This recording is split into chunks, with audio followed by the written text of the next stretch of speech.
So we're back at Barnstable train station with another subscriber buy. I've just dropped off Reese, who's driven all the way down from Brighton with his granddad's Volvo XC70. So this is the four-wheel drive version of the V70.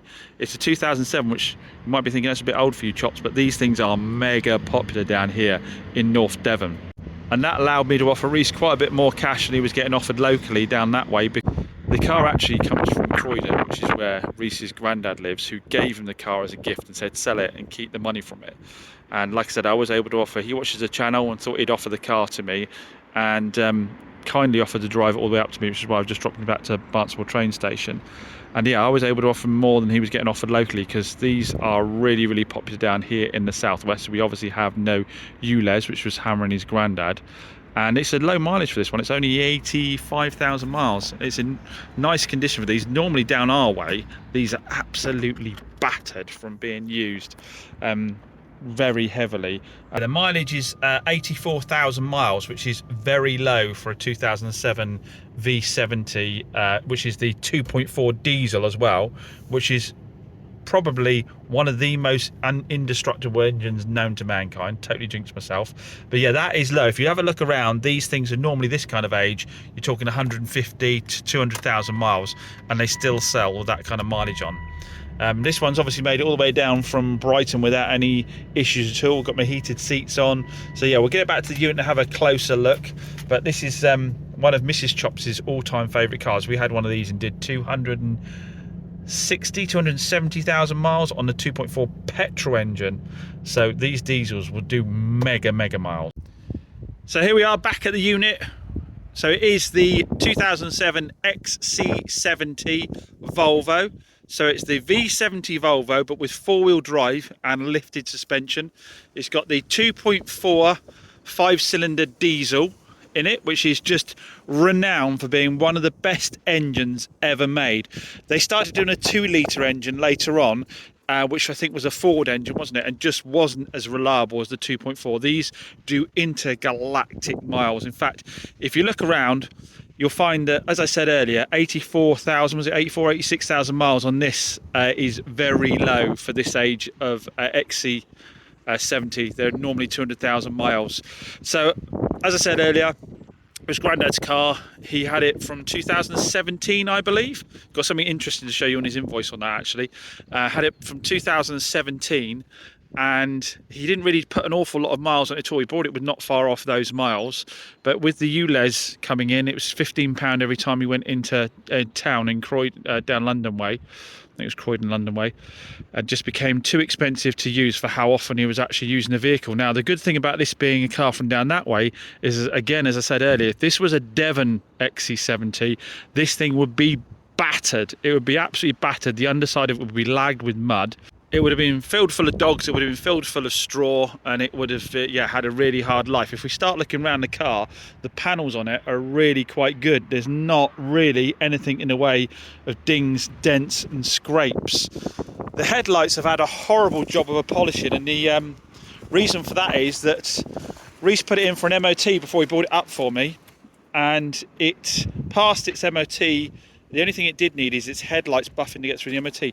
I think he said he was charged £175 to buff the headlights. And it's probably one of the worst jobs I've ever seen of buffing the headlights out. They need a proper wet sand and a buff. They've done just enough to get them through the MOT. But yeah, other than that, there's a few light scratch on the corner of the bumper there, but nothing outro. It made it look a lot better. There's a little scuff on the wing mirror cap there, but no big dents, dings or scrapes. Slight discoloration in the back of the bumper there. Be nice just to do something with that. I might just flick something over that, tidy it up a little bit. But yeah, bodywork again for the age is really good, and it isn't. As I said, normally we'd expect to see one of these from here. This boot would be lagged in stains and dirt and muck, and it would stink of dog. Don't think it's ever had a dog in it, even though it does have the proper nice dog guard in it, which again, it's still got the cover as well. Those go missing quite a lot. They're quite expensive. And the interior, as I showed you earlier, is actually in really nice condition. The back seats are in good nick. The front seat's got a bit of wear on the bolster, which you will find these didn't wear particularly well on the edge, a lot of these. But other than that, this all needs a really good clean in the middle, and the steering wheel needs a good clean. But I think it'll all come up quite nicely. Heated seats are working on the way back. Now, there is one problem with the car, and that is, I've got the keys on me, I'll demonstrate it to you. Which is, could be quite a fundamental one, to be honest. And I have taken a bit of a punt on it. So, well, less miles, I thought 84, yeah. So that is, if I start the car up now, I think we need a CD for the sat nav as well. But if I try and put it into reverse, it's not going to do it for me now. If I try and move it out of park, occasionally, if I leave it for a second, let's try again. No, it is working now.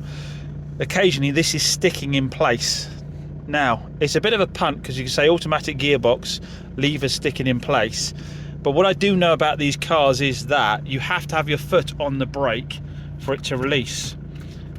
And when it's been sticking, what I've noticed is if I pump the pedal a few times, it will release. And what there is underneath here is there's a spring set up somewhere up here on the pedal, on the brake pedal, I forget exactly where, lives up there somewhere, that senses you've got your foot on the brake. And as the spring weakens on these, you will find occasionally you'll struggle to, it's like going doctors, isn't it? It won't play it for me. It will struggle to let you come out of park. So that's probably something we're going to have to do. But yeah, all the rest of the electrics seem to work. The 2.4 is fairly agricultural in its sound. It's not the quietest of engines, but again, that's the reason these older engines tend to last. They're just hewn out of stone, aren't they? And they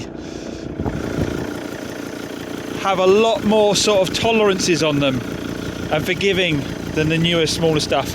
Looks like the last belt was 2017. Got to check the rest of the history and see if that's the case or not. Might be a case of putting a belt on it. Depending on how we end up selling the car, it might be worth leaving a lot of this kind of stuff to negotiations on the buyer, because obviously they're not a huge margin car. Now, what might surprise you about the value of these, if you go looking around, is they hold their value really, really well. You can be paying for one of these with sort of 150,000 miles on this age, you can be paying £4 grand, £4.5 grand. With 80,000 miles on this, could be worth anywhere up to 6, to be honest, if we went round and really did the cam belt, cleaned up all that interior, did that bolster on it. Could be worth as much as that. There'll be people shouting at the screen going, oh, it's never worth that for a 2007 car. Again, I recommend, before you make silly comments in the comments down below, you go and do a little bit of research. Those people in the know how much these XC70s go for. I'm hoping just a nice clean up, tidy up, and like I say, probably still possibly leave myself the room to, if someone pays me asking price to do the cam belt, I'm thinking something like 4,995 on this. I think I'll redo the headlights, do all the plastics, like I say, probably get the cam belt done. The MOT had a couple of advisories left on it. We'll check those advisories out and see whether we think they need doing. Probably might leave those to negotiations. But we'll check them out. We'll have a little look on our lift. But yeah, really nice driving car. Drove it back, drove absolutely fine. Massive thanks for Reese for coming down. Really appreciate it. Obviously, really appreciate anyone who offers me their car. Obviously, I paid Reese more for the fact that he delivered it to me. And so obviously my cost to get it transported versus someone's cost to drive it up to me, it's a lot less for them to drive it up to me. I have to pay somebody third party to go and pick them up, so I give them a bit of extra cash and they end up getting more money out of the car, and I say happy to drop them back to the train station. So we will get this all tied up, and obviously I've got to get that switch done. It does have the typical thing here, unfortunately, happens on all of these, where the glue separates on these pillars, but I don't know if those pillars can be removed. Someone might tell me in the comments, I've never tried to do it, whether these pillars can be removed without having to take the dashboard out. Yeah. Actually, no, they only go that far down. If we can pull those out, once we separate them from the top here, should we do it on camera and wait for you to hear the breaking of clips? oh hold on, there might be an airbag in there. Might want to disconnect the battery. One thing you want to do is, yeah, it looks like there's a curtain airbag in there.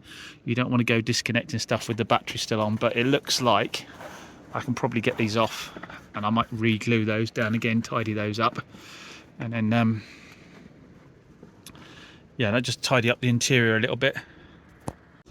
Now, I said I was going to show you something interesting on the invoice that Grandad got when he bought the car. I want to show you this because it just made me chuckle. So obviously I've covered stuff up so that I don't give any information away unnecessarily. Trade sales invoice, for starters, it says. So that's implying that his granddad was a trader, not a consumer. And as I understand it, his granddad was a consumer. Judging by the price he paid for the car, I'm assuming he was a consumer. It says that the vehicle was sold without any warranty or guarantee to that implied by law. So it is actually saying there that it is withdrawing anybody's consumer rights there. This was sold in 2017. I forget when the Consumer Rights Act came in. I'll put down the screen below. But I believe the sale would have fallen under the Consumer Rights Act because I think it was in place at this point. So they're trying to actually actively withhold all his consumer rights on the sale of this vehicle and say that it is a trade sale. So perhaps he'll comment down below, or I'll ask him in between. Ask Reece to ask his granddad if he knew that when he purchased this car, he was purchasing it on a trade basis only. I don't think many traders are brave enough to do that in this day and age, but I would recommend that you do absolutely check before signing any invoice that things like terms like trade sale haven't been put on the form. Not that it would hold up in court at all. That would be if Grandad had wanted to make a claim on the car and he'd gone to court with that form, the judge would have asked the dealer to prove that Grandad was a trader and that the dealer had done all due diligence to check the person purchasing the car was a trader, not a consumer. And if he couldn't prove that he had, then that would have been considered a retail sale. And regardless of the fact he signed that piece of paperwork, the dealer would be liable for the repair. A lot of people think if you sign a piece of paperwork, you've basically, oh, that's it, they've got you hook, line and sinker. It's not the case at all. You cannot sign away your consumer rights. As a consumer, you cannot sign away your rights at all, unless, as we said previously, you're buying a car, spares and repair. Certainly, as we've said time and time again, you can be sold a car without a warranty. It's totally legal to say, I'm selling you the Volvo, I'm selling it to you with no warranty at all. But that isn't withholding your consumer rights. That's just saying, I'm not going to add any additional warranty over and above your standard consumer rights. So that's totally legal. It's totally legal to give you a warranty that said, I'm only going to cover engine gearbox, because again, it's not trying to withhold your consumer rights. It's just saying as the dealer what you're prepared to warranty, but you've still got your consumer rights. But what you can't do is tell somebody that they're a trader when they're not, and tell them that they absolutely have no rights to come back to you on anything at all because you're buying it as a trade car. Well, that doesn't stand up at all. Anyway, thanks for watching. As always, don't forget that the raffle for the Audi A3 convertible is still ongoing. Tickets are just £2 each. And the charity that will benefit this month is the North Devon Hospice. You can have the car, which is a low mileage, fully serviced convertible Audi A3 that will come out to you with a warranty, or you can have a cash alternative. I'll put a link to that in the video description down below, or just Google Chops Garage Raffle and you'll find it that way. Thanks again. See you on the next one.